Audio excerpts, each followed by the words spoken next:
오늘 본문 가지고 믿음의 세대 잇기라는 제목으로 마지막 가정의 달 말씀을 나누도록 하겠습니다.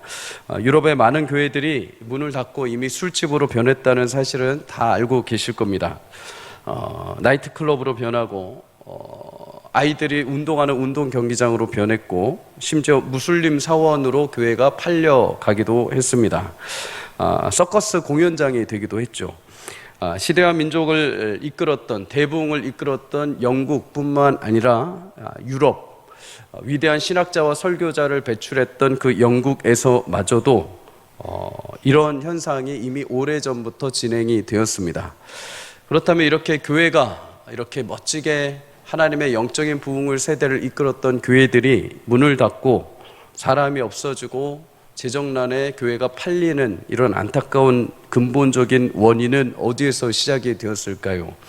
유럽 교회가 이토록 허무하게 무너진 이유 중에 하나는 말씀의 권위가 실종되었기 때문입니다.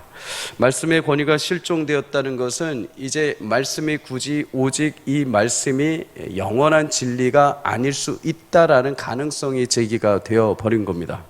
성경이 하나님의 유일한 말씀이다가 아니라 성경이 하나님의 말씀일지도 모른다. 그것을 따라 살았을 때 복을 받을 수도 있고 그것을 따라 살았을 때 영생을 얻을 수도 있고 아닐 수도 있다. 다른 데도 구원이 있을 수도 있다. 이런 가능성들이 시작이 되어버린 겁니다. 말씀에 대한 권위가 사라지다 보니까 다음 세대에게 굳이 말씀을 가르칠 필요도 없고 신앙을 전수할 필요도 없어져 버린 것이죠. 그래서 그때 성경을 배우지 못한 아이들이 10년, 20년 후에 지금의 유럽 교회를 지키지 않고 다 떠나버립니다. 그래서 교회는 팔리고 이제 황폐하게 되어버린 거죠. 교회는 위대한 영적인 유산을 상실하고 신앙의 대가 끊어져 버리고 하나님의 영광을 드러내지 못한 현실에 처해 버립니다. 파이디언 선교의 설립자인 양승원 목사님이라는 분은 이런 용어를 사용을 합니다. 요나단 신드롬. 한 세대가 다음 세대를, 하나님의 세대를 세우는 일에 실패하고 영구적인 대가 끊어진 현상을 말을 합니다. 그런데 여기서 요나단은 사울의 아들이자 다윗의 친구였던 요나단이 아니라 모세의 손자 요나단을 말합니다. 모세의 손자, 모세라면 위대한 영적인 지도자였죠. 그런데 그의 손자 요나단, 그의 할아버지의 영적인 길을 쫓지 못하고 단절되어 버립니다. 우상숭배의 진원이 되어버리고 자신과 가문과 민족이 무너지게 만드는 슬픈 역사의 원인을 제공해 버립니다. 요나단 신드롬과 같은 안타까운 일, 말씀을 사모하지 못하고 경외하지 못하고 신앙의 대가 끊어져 버리는 안타까운 일은 이제 유럽 교회만이 아니라 한국 교회에서도 이미 시작이 되었습니다. 이미 최근에 교회들 가운데 몇몇 교회들은 카페로 팔려나가기 시작을 했고 이미 문을 닫는 교회도 수도 없이 많이 존재합니다. 그렇다면 이러한 현실의 위기 속에 지금을 살아가는 믿음에 앞선 부모 세대들로서 우리는 어떤 경각심을 가지고 살아가야 합니까? 방법은 단 하나입니다. 다시 말씀의 권위를 회복해야 되는 줄 믿습니다. 말씀을 향한 믿음이 다시 회복되어야 하는 것이죠. 말씀이 선포되는 예배의 자리, 기도의 자리에 나와 하나님을 경외하는 마음이 우리 가운데 회복되어야 되는 줄 믿습니다. 더 정확히 말하면 하나님이 주신 위대한 말씀에 대한 하나님의 자긍심과 하나님에 대한 사명이 우리 가운데 회복되어야 되는 것이죠. 영적으로 앞선 부모 세대가 깨어 말씀을 따르는 신앙의 본을 보이고 신앙의 대를 잇는 디딤돌이 되어줄 때 다음 세대가 그냥 혀를 찰 일로 끝나는 것이 아니라 다음 세대가 하나님을 나라한 거룩한 나라와 영광을 위해 다시 살아가게 되는 놀라운 역사가 일어날 줄 믿습니다. 이런 역사를 소망하면서 지금 한국교회 곳곳에는 다음 세대를 위해서 열심히 살리고 회복하고자 하는 일들이 일어나고 있습니다. 그럼에도 교회학교 학생이 여전히 없어서 교회마다 교회학교가 사라지고 없어지는 위기가 있죠. 그럼에도 우리 교회는 하나님께서 여전히 아들, 딸들을 남겨두셔서 우리 가운데 하나님의 귀한 모판과 씨앗과 같은 존재들로 남겨주신 줄 믿습니다. 저는 이 씨앗과 같은 자녀들에게 우리 부모 세대가 물을 주고 영적인 빛을 쏘아주고 영적인 걸음을 주어 하나님께서 귀하게 세워가게 하시는 놀라운 책임과 은혜를 우리 가운데 부어주신 줄 믿습니다. 무엇보다도 우리가 지금까지 인생을 살아오면서 내가 한평생 살아오며 인생이 고되고 힘들었음에도 하나님 말씀이 내 안에 진리였고 내 영생의 모든 삶의 근본이었다는 것을 우리 삶을 통해서 자녀들에게 보여줄 때 우리 자녀들이 헛길로 가지 아니하고 끝까지 하나님의 길을 온전하게 걸어가게 될 줄 믿습니다. 전도서 1장 4절은 이렇게 말합니다. 한 세대는 가고 한 세대는 오되 땅은 영원히 있도다. 반드시 한 세대는 지나가게 되어 있습니다. 여러분과 저의 세대 반드시 어느 날 지나가게 되어 있습니다. 그런데 그것을 끝나는 것이 아니라 그 다음 세대가 또 일어나게 되어 있습니다. 하나님은 한 사람, 한 부족, 한 세대로 끝나지 아니하십니다. 하나님의 역사와 구원과 계획은 세대가 계속 이어지게 하나님은 만들어 놓으셨죠. 어떤 지역은, 어떤 교회는, 어떤 가문은 그 믿음의 세대들이 이어져서 영광스럽게 그 가문이 살아나는 놀라운 은혜들이 있는가 하면, 어떤 세대는 안타깝게 그 믿음의 세대가 끊어져 버리고 단절되어 버리는 안타까운 현실이 발생하게 됩니다. 부디 사랑하는 우리 서울성곽교회 모든 성도님들, 내 건강과 나의 미래도 중요하지만 우리 다음 세대의 믿음의 신앙의 대가 끊이지 않도록 끊임없이 관심과 기도가 우리 가운데 있어야 될 줄 믿습니다. 20년, 30년 후에 이 교회에서 예배하고 우리 신앙의 과거를 지키고 유산을 이어갈 자녀들이 지금 이곳 가운데 100여 명의 자녀들이 남아 있습니다. 그 귀한 자녀들 위해서 여러분 힘써 기도하며 다리 역할을 해줄 수 있기를 주의 이름으로 간절히 축복합니다. 부디 하나님의 영광스러운 복음이 나 한 세대로 끝나는 것이 아니라 우리 다음 세대까지, 내 자녀의 세대까지 아름답게 이어져가는 은혜가 있기를 주의 이름으로 축복합니다. 그래서 주님 오시는 그날 내 가문이 없어지는 것이 아니라, 주님 딱 오시는 그날 내 가문의 믿음의 세대들, 자녀들이 없어져 사라져 있는 것이 아니라 그날 그 끝까지 내 자녀들의 세대가 살아있기를 주의 이름으로 축복합니다. 주님 오시는 그날, 영광스럽게 맞이할 그날, 이 지상의 교회 가운데 우리 서울삼각교회가 살아 없어져 있는 것이 아니라 그 끝날까지 꿋꿋하게 버텨서 하나님의 귀한 길을 예비하는 교회가 되기를 주의 이름으로 간절히 축복합니다. 이런 위대한 사명을 감당하기 위해서 특별히 우리 부모 세대가 몇 가지 기억해야 할 것이 있습니다. 첫째는 믿음의 부모로서 영적인 감각을 유지해야 합니다. 우리 한번 따라해 볼까요? 영적인 감각을 유지하라. 오늘 본문은 하나님께서 노아에게 심판의 홍수를 대비해서 방주를 제작하게 하신 말씀이 담겨 있습니다. 그렇다면 노아가 살던 시대, 도대체 어떤 모습이었길래 하나님은 홍수로 모든 사람을 다 심판하실 수밖에 없었는가? 창세기 6장 1절에서 2절에 보면 사람들이 땅 위에 번성하면서 하나님의 사람들, 하나님의 아들들과 사람의 딸들이 함께 교제하게 되는 모습을 보게 됩니다. 하나님의 아들들이 사람의 딸들의 아름다움을 보고 자기들이 좋아하는 대로 여성들을 취합니다. 하나님의 아들들이라고 한다면 아담의 아들 가운데 아담의 아들은 가인, 아벨, 셋이었죠. 그 중에 셋의 후손들이라고 성경학자들은 해석을 합니다. 그들은 믿음의 후손들이고 하나님을 믿는 자녀들이었습니다. 반면 사람의 딸들은 누굴까요? 두 번째 아벨을 죽였던 가인의 후손들입니다. 하나님을 저버리고 하나님 앞에 불순종하고 최초로 살인을 저질렀던 가문의 후손들. 그런데 하나님을 믿었던 이 가문이 사람의 가문을 만나면서 자신들 눈에 보기 좋은 여성들을 있는 그대로 다 취해버리게 됩니다. 여성을 취해서 가정을 이룬다는 것이 무엇이 죄가 있겠습니까? 그러나 자신들이 좋아하는 대로 다 취해버린 것입니다. 이 여성 저 여성을 다 자신들 마음대로 취해버린 거죠. 창세기 5장에 보면 아담의 계보가 흘러나옵니다. 누가 누구를 낳고 몇 세를 살다 죽었다. 이 말은 그래도 창세기 5장에 나오는 믿음의 족보에 담긴 사람들은 정상적으로 가정을 이루었다라는 말의 또 다른 표시가 됩니다. 하나님은 남자와 여자가 만나서 가정을 꾸리는 것을 아담과 하와, 태초의 아담과 하와를 통해서 우리에게 본을 보여주셨죠. 그런데 창세기 6장부터 이러한 건강한 가정의 관계가 파괴되기 시작을 합니다. 깨집니다. 사람은 이제 하나님이 세우신 가정의 기준보다 자신들 눈에 보이는 육체의 욕심을 따라 원하는 만큼 사람들을 취해버립니다. 이러한 그들의 모습을 가리켜서 하나님은 창세기 6장 3절에 그들이 육신이 되었다라고 말씀을 합니다. 여기서 육신이란 히브리어 바사르라는 히브리어 단어는 사람의 살, 짐승의 살이라는 단어의 의미를 가지고 있죠. 말 그대로 영적인 감각이 없어지고 육체 덩어리가 되어버렸다는 겁니다.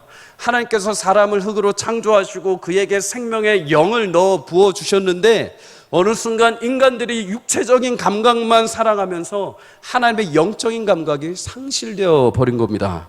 그렇게 육체의 욕심을 따라 살던 자들부터 태어난 사람들을 가리켜서 4절에 보면 네피림이라고 불렀다고 합니다. 장부와 같이 기골이 거대한 사람들이 태어나기 시작한 겁니다.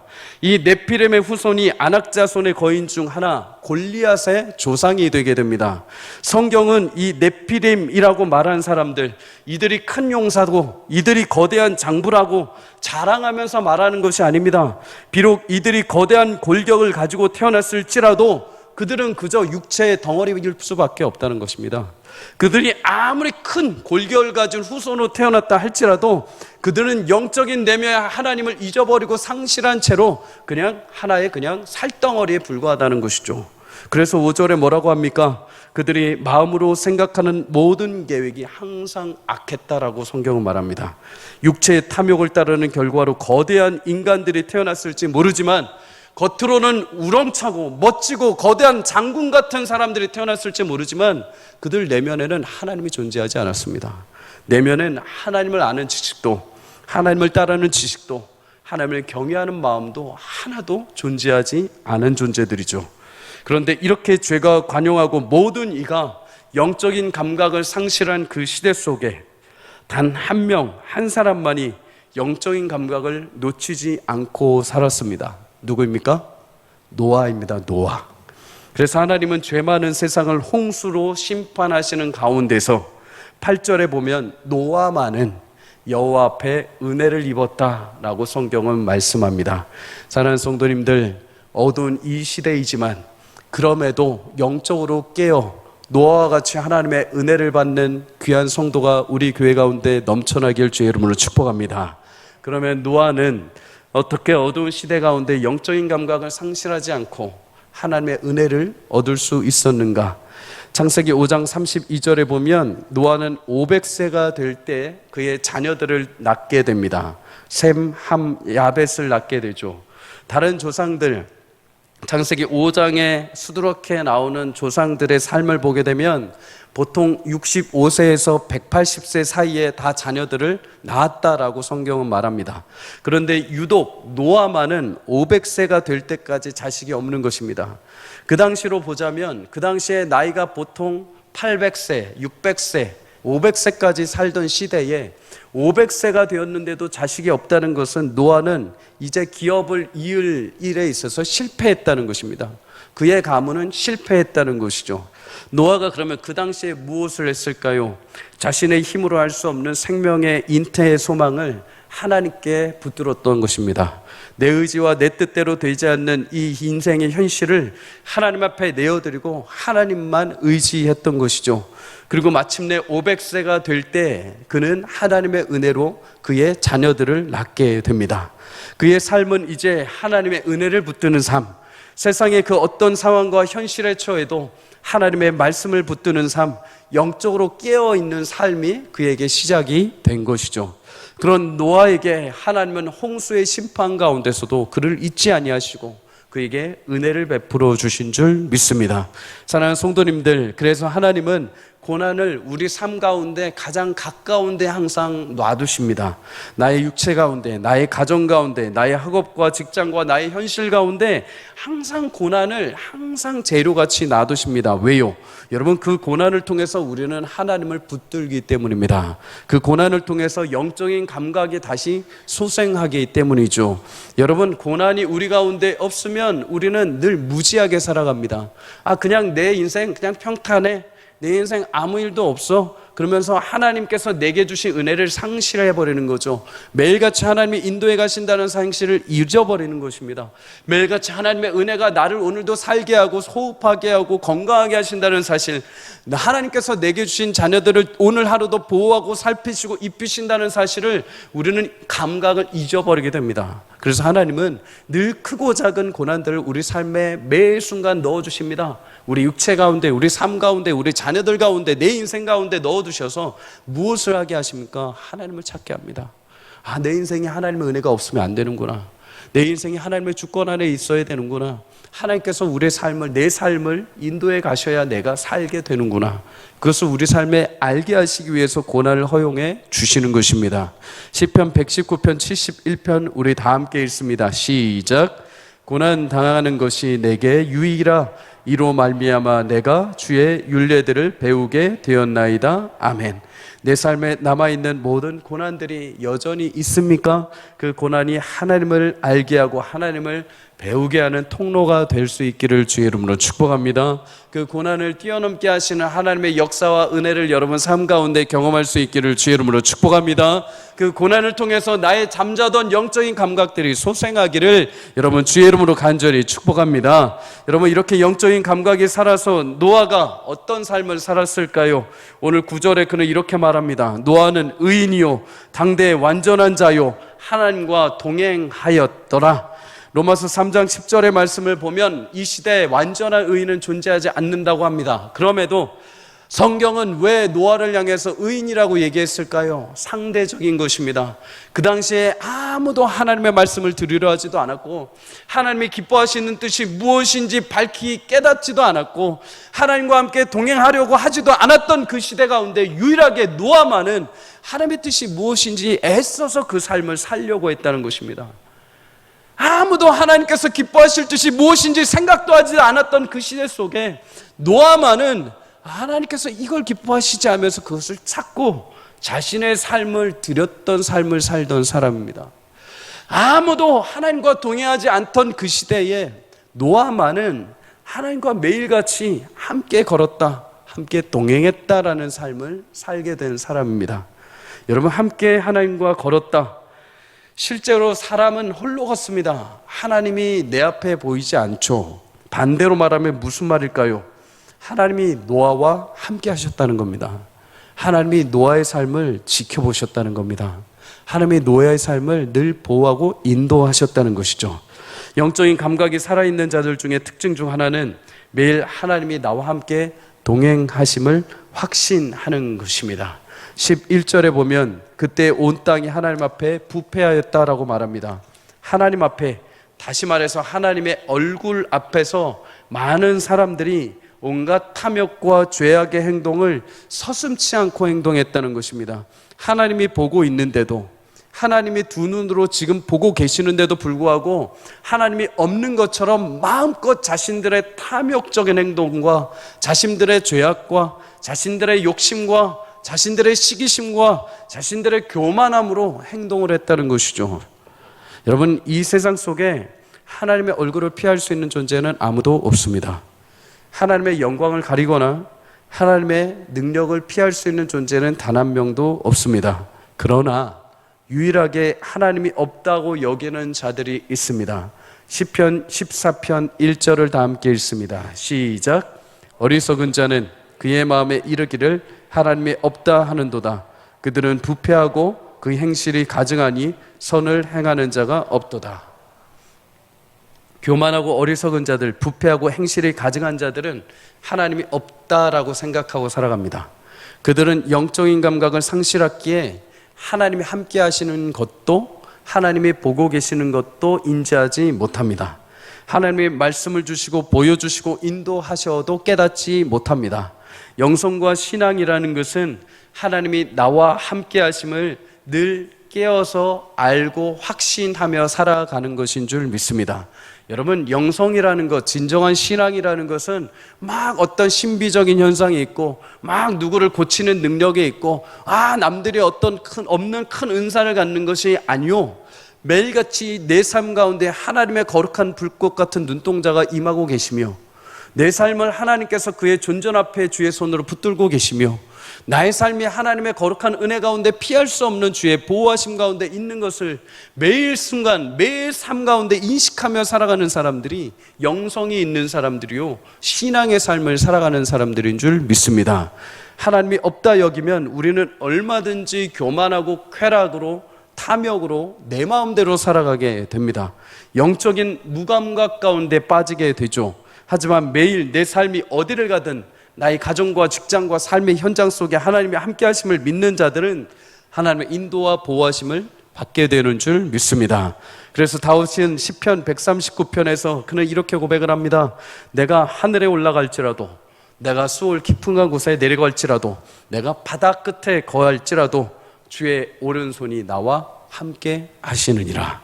사랑하는 성도님들, 사람은 하나님을 인식하지 못하고 영적인 감각이 무뎌지면 향하는 곳은 딱 하나입니다. 바로 부패함입니다. 부패한 음식은 다시 먹을 수도 없고 다시 복구할 수도 없습니다. 그냥 버려지는 거죠. 폐기됩니다. 하나님을 떠나 부패한 존재들, 13절의 말씀처럼 멸망당하는 것이 그의 마지막입니다. 하지만 하나님은 그 가운데서도 영적인 감각, 하나님을 향한 인식과 믿음이 살아있는 자들에게 은혜를 주시고 그것이 멸망의 끝이 아니라 약속의 새로운 시작이 되게 하시는 줄 믿습니다.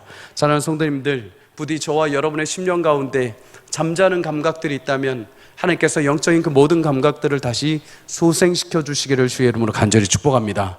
하나님께서 분명히 보이시고 말씀하시고 인도하심에도 불구하고 어디로 가야 할지 몰라 방황하고 내 뜻과 내 마음대로 행하는 나의 무지한 감각들이 있다면 성령께서 오늘 여러분 말씀 가운데 성령의 은혜를 통해서 다시 겸손하게 주님 앞에 나아갈 때 우리의 영혼이 소생하고 하나님의 감각이 다시 회복되는 은혜가 있기를 주의 이름으로 간절히 축복합니다.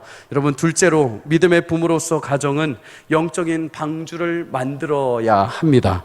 하나님은 노아에게 언약을 맺으시고 홍수로 피할 수 있는 방주를 만들게 하십니다. 14절에 보면 방수의 능력이 탁월한 삼나무의 일종인 고페르 나무로 방주를 만들게 하시죠. 그리고 그 사이즈까지 알려주십니다. 지금으로 환산하면은 길이가 140m, 폭이 23m, 높이가 14m 정도의 축구장보다 조금 더 긴 정도의 방주를 짓게 하십니다. 하나님은 가장 안정적으로 사이즈가 가장 물에 띄었을 때 가장 안정적으로 뜰 수 있는 사이즈를 제공해 주셨죠. 상층부에 창을 내게 하시고 문을 내게 하시고 1, 2, 3층으로 층을 내게 하십니다. 또한 14절에 보면 칸들을 막으시고 칸칸마다 보금자리를 만들어내게 하십니다. 그 이유는 그 방주에 노아의 8가족뿐만 아니라 혈육이 있는 모든 동물, 암수 한 쌍씩을 나중에 태워야 했기 때문입니다. 이뿐만이 아닙니다. 홍수가 있는 기간에 이들이 먹어야 할 음식까지도 노아를 통해서 모두 저장하게 하십니다. 21절에 보면 노아뿐만 아니라 방주에 타게 될 모든 동물들의 음식을 저장하라고 하십니다. 120여 년이 넘는 기간 동안 노아는 이렇게 방주를 짓고 그와 더불어 먹을 양식을 준비합니다. 얼마나 힘들고 고된 시간이었을까요? 단 12일만 이런 작업을 해도 아마 우리는 포기할 겁니다. 한 달만 해도 우리는 낙심해 버릴지 모릅니다. 그럼에도 노아는 100여 년이 넘는 시간 동안에 꾸준히 하나님의 말씀을 따라서 이것을 지어냅니다. 그리고 결국 남은 것은 노아와 가족, 그 구원의 방주에 이른 자들은 노아와 가족과 하나님이 약속하신 그의 모든 생명체들입니다. 근데 여러분, 이 방주의 모습이 꼭 무슨 모습과 같습니까? 나의 자녀들, 나의 가족이 함께하는 나의 교회요, 나의 가정과 똑같은 것입니다. 하나님은 악이 가득한 시대에 노아와 그의 가족, 그리고 사랑하는 하나님의 피조물들을 구원하시기 위해서 방주를 만들게 하신 것처럼 이 시대도 죄가 가득하고 어둠이 가득한 현실 속에 하나님은 믿음을 지킬 수 있도록 성도들에게 교회와 가정이라는 방주를 만들게 하신 줄 믿습니다. 여러분, 그래서 가정은 든든하게 영적인 방주의 역할을 해야 합니다. 영적인 방주의 가정을 짓기 위해서 우리는 두 가지를 살펴봐야 됩니다. 14절에 보면 하나님은 방주 안팎을 역청으로 바르라고 하십니다. 역청은 지금으로 따지면은 아스팔트와 같은 검정 물질로 물이 침투하지 못하게 하는 방수제 역할을 했죠. 방수가 아무리 잘 되는 나무라 할지라도 방수제를 칠하지 않고 물에 들어가면 10일, 20일이 지나게 되면 물이 새어 들어오기 마련입니다. 가정도 겉으로 보기엔 다 그럴듯해 보입니다. 겉으로 보기엔 다 행복해 보입니다. 겉으로 보기에는 남들이 부러워할 정도로 자식 낳고 떵떵거리며 살아가는 것처럼 보입니다. 그럼에도 죄의 물결이, 유혹의 물결이 들어오면 금방 그 가정 안에 금방 서로 의심이 생기고 금방 상처가 생기고 금방 하나님을 떠나버리고 상처나고 깨어지는 것이 가정들의 현실입니다. 그것을 막을 수 있는 방법은 영적인 역청을 발라야 되는 거죠. 그것이 무엇일까요? 여러분, 역청이라는 원어는 히브리어로 코페르라는 단어입니다. 칠하다라는 단어의 의미를 가지고 있죠. 동시에 속죄한다라는 의미도 가지고 있습니다. 이런 차원에서 번역을 다시 해보자면 속죄할 수 있는 것으로 너희 안팎을 칠해라 라는 거죠. 마치 이 말씀은 죄가 우리 가운데, 우리 가정 가운데 물결쳐 들어올 때 그 죄의 물결이 새어 들어오지 못하도록 그 죄를 막을 수 있는 유일한 속죄죄인, 유일하게 속죄죄로 막을 수 있는, 그 죄를 막을 수 있는 속죄죄로 너희 가정을 칠하라는 겁니다.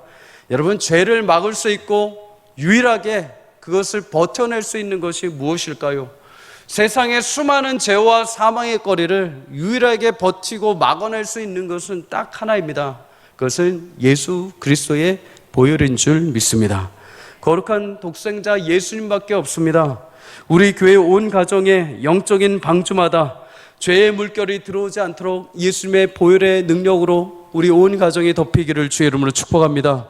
애굽의 10번째 재앙, 장자의 죽음이 임했을 때 하나님은 이스라엘 백성들의 온 가정마다 어린 양의 보혈을 바르게 하셔서 그 죽음을 뛰어넘게 하신 것처럼 우리 온 가정들마다 겉은 멀쩡할지라도 그 안팎에 예수님의 보혈의 능력이 임할 때 우리 가정이 죄의 물결 가운데 구원받게 되는 놀라운 은혜가 있을 줄 믿습니다. 우리 가정 안에 예수의 보혈이 칠해져야 됩니다. 바로 가정 안에 말씀이 다시 살아나야 하는 거죠. 세상에 달려오는 수많은 죄와 유혹과 탐욕과 정욕과 시험 가정 가운데 하나님께서 우리 가정을 살릴 수 있는 유일한 방법이라고 한다면 예수 그리스도의 말씀밖에 없습니다. 말씀으로 산다는 것은 말씀을 읽는 것뿐만 아니라 그 말씀을 따라 순종하는 것입니다. 노아는 힘겨운 방주의 기간 제작 속에서도 끝까지 방주를 포기하지 아니하고 22절에 보면 노아가 하나님께서 자기에게 명하신 대로 다 준행했다라고 말씀을 합니다. 그렇게 끝까지 열심히 하나님의 말씀을 준행했을 때 그 자리에 누가 있었을까요? 노아의 아내가 있었습니다. 노아의 자녀들이 있었습니다. 노아의 온 가족이 그 준행하는 모습을 보고 그들의 삶 가운데도 하나님께서 함께 하시며 하나님이 역사하시는 것을 그들의 삶으로 체험을 하게 된 것이죠. 사랑하는 성도님들, 세상에 치열하게 밀고 들어오는 죄의 물결 속에 여러분과 저의 가정에 오직 주의 말씀에 순종함으로 그 모든 죄가 우리 가정에 침투하지 않고 하나님의 안전하신 은혜로 이 땅을 살아가게 하실 줄 믿습니다. 여러분, 삶을, 가정을 참되게 하고 평안케 하는 것은 물질이 아닙니다. 물질은 조금 편리할 수 있습니다. 조금 편하게 만들 수 있습니다. 그러나 진정한 평안과 행복은 오직 우리 가정 안에 주의 말씀이 덧입혀질 때, 그 말씀에 순종하는 부모와 그 말씀에 순종하는 부모를 바라보는 다음 세대가 살아갈 때 그 가정이 참되게 주의 위로와 평강을 누리게 될 줄 믿습니다. 남은 한 가지가 하나 더 있습니다. 여러분과 저의 가정의 인생의 방주의 키를 하나님 앞에 내어드리기를 주의 이름으로 축복합니다. 방주의 원어는 테바라고 불립니다. 테바. 사실 이 방주 테바라고 불리는 것은 어떤 형태인지는 전혀 알 수가 없습니다. 그냥 우리 성경학자들이 그려놓은 거죠. 방주의 모습처럼, 배처럼 그냥 이렇게 만들어졌을 것이다 하고 그려놓는 것이 지금의 방주의 형태입니다. 그런데 이 테바, 방주라는 단어가 유일하게 한 곳에 또 한 군데 쓰인 데가 있습니다. 그것이 바로 모세의 갈대 상자, 갈대 상자라고 할 때 이 테바라는 단어가 동일하게 쓰였습니다. 모세가 태어난 시기에 애굽 바로왕은 히브리 남자아이들을 모두 죽이라고 명령하죠. 모세의 부모는 3개월 동안 모세를 숨겨 키우다가 이제 더 이상 숨길 수 없기에 갈대 상자를 준비합니다. 그리고 그 안에 역청과 나무진을 바르고 모세를 그 안에 담죠. 그러고 나서 나일 강가의 숲 가운데 그 갈대 상자를 놓게 됩니다. 노아의 방주는 엄청 큰 상자였다고 한다면 모세의 갈대 상자는 엄청 작은 상자인 것입니다. 크기와 사이즈는 다릅니다. 그런데 똑같이 테바라는 방주라는 단어를 성경은 사용을 합니다. 그런데 이렇게 크기가 다르고 사이즈가 다른데 이 두 상자는 공통점이 하나 있습니다. 무엇일까요? 그 자체에 동력 장치가 없다는 것입니다. 동력 장치뿐만 아니라 방향키도 없습니다. 바람을 이용하는 돛도 없습니다. 심지어 그 상자 안에 탄 사람, 상자 밖을 내다볼 수도 없습니다. 내가 지금 어디로 가는지, 내가 어디에 있는지도 볼 수 없습니다. 그런데 여러분, 그렇다면 하나님은 도대체 이 방주라는 상자를 왜 만들게 하셨을까요? 하나님께서 이 방주에 탄 자를 하나님이 이끌어 가신다는 것입니다. 하나님이 동력이 되어주시고, 하나님이 바람이 되어주시고, 하나님이 방향키가 되어 주신다는 것입니다. 사랑하는 성도님들, 서울 삼광의 모든 가정마다 모세의 갈대상자처럼, 노아의 방주처럼 하나님의 동력원이요, 하나님이 우리 인생의 방향키요, 하나님이 우리 인생의 모든 인도자가 되어 주시기를 주의 이름으로 간절히 축복합니다. 자녀들에게 늘 우리 가정의 주인은 하나님이요, 인도자가 하나님 되심을 알려주십시오. 인생의 문제와 어려움이 닥칠 때, 고난이 임할 때 부모의 모습 가운데 멋지게 그 일을 해결하는 것도 자녀들이 보기에는 참 멋집니다. 아, 우리 아빠 엄마 모든 것을 다 해결하실 수 있는 분이구나, 참 멋집니다. 그런데 문제가 닥치고 고난의 풍파가 몰아쳤을 때 우리 아빠 엄마가 그 일들 속에서 새벽마다, 금요일마다 교회 나아가 하나님 앞에 간구하는 모습을 보인다면 자녀들은 훗날 자신의 인생에 똑같이 몰아치는 인생의 풍파가 있을 때 주저앉거나 낙심하지 않을 것입니다. 동일하게 부모님이 보이셨던 모습처럼 그들 또한 문제 앞에 기도의 자리에 나아갈 줄 믿습니다. 세상과 학업의 염려와 두려움 속에 지쳤을 때 묵묵히 하나님의 말씀을 따라 확신과 위로로 여러분 주시는 부모의 그 한마디에 자녀들은 다시 용기를 낼 것입니다. 세상에 나를 다 업신여기고 세상의 소망이 사라지고 나조차도 나에 대한 확신을 잃어가고 소망을 잃고 살아가는 그 현실 속에 예수의 말씀을 붙잡고 주는 부모의 위로의 한마디가 이 자녀를 다시 믿음의 항해의 길로 들어서게 할 줄 믿습니다. 주어진 모든 수익과 물질 가운데 가장 먼저 하나님께서 주신 것이라고 감사하며 기도하며 준비하는 부모의 모습을 통해서 우리 귀한 다음 세대의 자녀들은 작은 것 하나에도 감사할 주는 아이들이 될 것입니다. 하나님께서 내게 모든 것을 주신 것이구나, 하나님께서 내게 주셨으니 나 또한 다른 이들에게 이것을 흘려보내겠구나라는 섬김의 마음을 우리 자녀들이 배우게 될 줄 믿습니다. 가정마다 이렇게 신실하게 준행했던 노아처럼 말씀을 따라 순종하며 하나님 앞에 우리 가정의 방향키를 내어드릴 때 하나님께서 우리 가정의 모든 길들을 인도해 가실 것이며 우리 자녀들의 미래를 이끌어 가실 줄 믿습니다. 그 은혜를 시편 107편 28절 30절은 이렇게 말합니다. 우리 다 함께 읽어보겠습니다. 시작. 이에 그들의 고통 때문에 여호와께 부르짖으매 그가 그들의 고통에서 그들을 인도하여 내시고 광풍을 고요하게 하사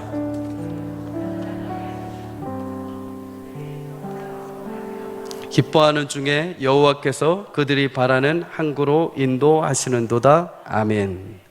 세상적인 죄악이 가득한다 할지라도, 암담한 현실 가운데 있다 할지라도, 그럼에도 우리 가정이 하나님께서 손으로 붙잡으시고 하나님께서 노아의 방주처럼 인도하신다는 사실을 확신한다면 하나님께서 우리 가정에 약속하신 믿음의 항해를 끝까지 완수해 주실 줄 믿습니다. 사랑하는 성도님들, 내 삶 그냥 나만 죽고 끝나면 되지, 나만 지금 누리면 끝나면 되지, 나만 그냥 대충 신앙생활 하다 죽고 하나님 나라 가면 되지, 그것처럼 미련하고 아쉬운 하나님의 성도의 모습은 없습니다. 하나님은 우리를 통해서 하나님의 꿈과 하나님의 결실이 이 땅 가운데 지속적으로 이루어지길 원하십니다. 여러분과 저를 통해서 다음 세대에 영원한 하나님의 꿈과 하나님의 비전이 지속적으로 이루어져 가길 주의 이름으로 축복합니다. 그러기 위해서 오늘도 우리 믿음의 귀한 부모 세대요, 또 저를 비롯하여 앞서 있는 믿음의 세대들이 깨어 하나님의 영적인 감각이 회복되기를 주의 이름으로 축복합니다. 주의 말씀을 따라 믿음으로 순종하는 은혜가 있기를 주의 이름으로 축복합니다. 우리 가정을 하나님의 영광의 방주로 만들어서 하나님께서 우리 가정을 인도해 가시며 하나님께서 우리 가정의 주인 되어 주심을 믿음으로 고백하며 온 가정의 자녀들에게 그것이 실제요 사실인 것을 증명하며 하나님의 영광을 드러내는 복된 저와 여러분의 삶이 되시길, 그런 믿음의 가정이 되시길, 그런 믿음이 온 세대 가운데 이어져 가기를 주의 이름으로 간절히 축복합니다. 우리 시간 함께 찬양하고 기도하도록 하겠습니다.